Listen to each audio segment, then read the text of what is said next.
Alright, everybody, here we go. Obi-Wan Kenobi pitch meeting came out a couple days ago. I know, I'm sorry. But let's get this. 1, 2, 3.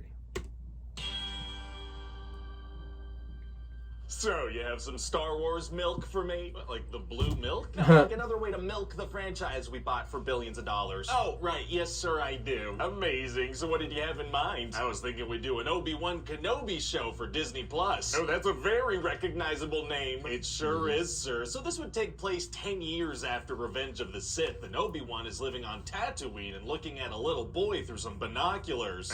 Watching people through binoculars is tight. Generally not, no, sir. But this is a 10-year-old Luke Skywalker. He's from the Star Wars Holiday Special, amongst other things, yeah. So Obi-Wan is keeping an eye on him, you know, in case anything happens. Oh, right. And you know, in the past 10 years, Obi-Wan hasn't been doing any training or Force stuff, so he's pretty weak now. So how is he intending to protect Luke if anything happened? Oh, unclear, but so then on Alderaan, a 10-year-old Princess Leia gets kidnapped. Oh, she's from Rogue One, a Star Wars story. Yeah, other things too, though, and she almost gets away because these bad guys are like clumsily whacking their faces on tree branches and stuff, falling over. Oh wait, is this a cartoon? So bad. Occasionally it is, sir, yeah. Well, okay then. So then her adoptive father, Bail Organa, goes to see Obi-Wan like, what's up, dude? You gotta save her. Isn't he a pretty powerful dude? Wouldn't he have a bunch of aides and guards and security people and stuff? Yeah, but Obi-Wan's the protagonist, so he asks for his help. Right, and it turns out this Inquisitor Reva planned the whole thing because she wants to get Obi-Wan. What do you mean? Well, see, she found a connection between the two of them in the archives, so she's like, oh, if I take Bail Organa's daughter, he's definitely gonna go to this guy he hasn't spoken to in like a decade for help. Oh, a very big leap. And why does she want Obi-Wan? Because she wants to impress Anakin Skywalker. He's from The Mandalorian. Nope. Oh, I got that one wrong. Yeah, no, he's from practically everything else, and he's Darth Vader now, and if she brings him Obi-Wan, he might make her Grand Inquisitor. Oh, wow, wow, wow.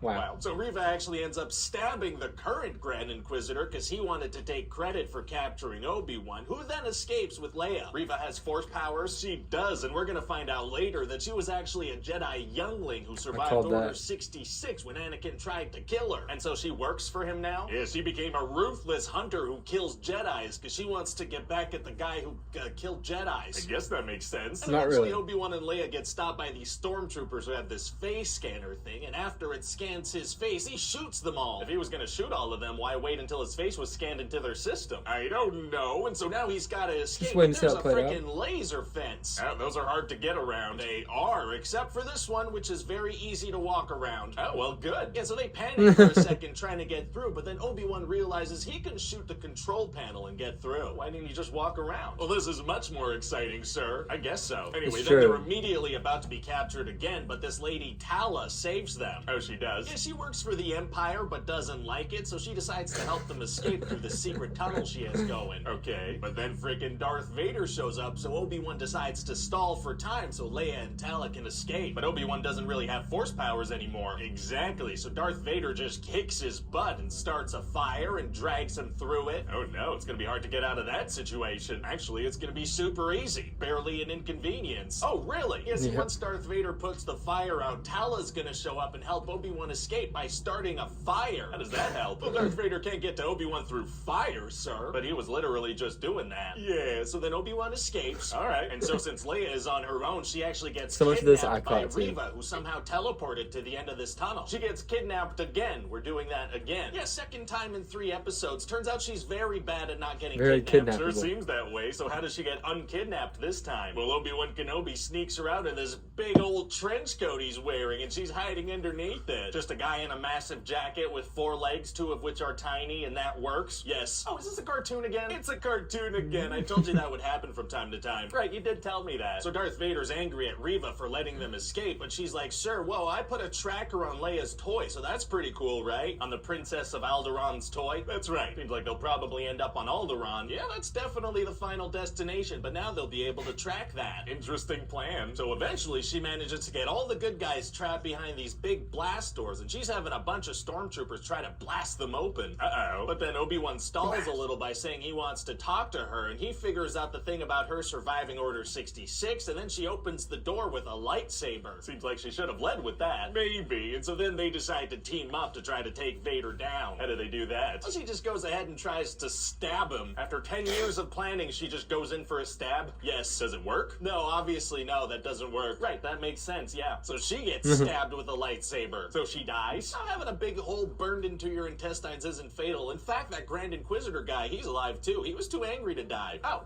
Okay. So then there's gonna be a big fight between Darth Vader and Obi-Wan Kenobi. But Obi-Wan still doesn't have force powers. Oh, well, those come back. Oh, they do. What happens? He thinks about stuff and they come back. Well, great. So Vader gets the high ground and buries Obi-Wan under some rocks and then walks away and leaves him for dead. Okay, does nobody take a second to verify that the person they've tried to kill is actually dead? Not in this particular show, no. Oh, okay. And then Obi-Wan escapes and slices Vader's helmet open and they have a little chat. About what? Well, Vader's like, hey, I'm the one who killed Anakin Skywalker. Okay, and he's kind of crazy happy about it. Wow. So then Obi-Wan is like, wow, well, okay, then I guess my friend truly is dead, and he walks away. Wait, why doesn't he kill him if he truly thinks his friend is dead and this is a crazy murderous monster guy? Well, Vader's got to be in several movies after this, so it's kind of like, oh, it's a contract issue. He's got to be in those movies. Right. And meanwhile, Reva has figured out who Luke Skywalker is. How did she figure that out? Well, turns out Bail Organa sent Obi-Wan a message being like, hey, I know we said no communications, but here's a detailed communication because I think maybe something happened to you.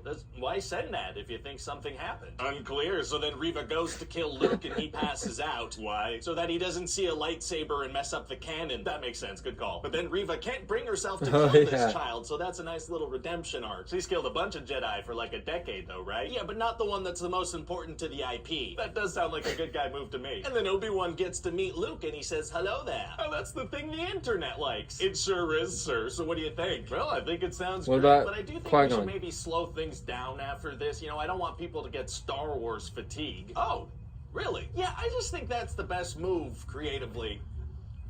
No, I'm just kidding. We're gonna keep churning these out till they stop making money. You got me, sir. Hi, everybody. Ryan here. They didn't even mention the Qui-Gon thing. Oh well, that's so funny. Just the expression of saying it's a cartoon is funny because some of it really did feel like that.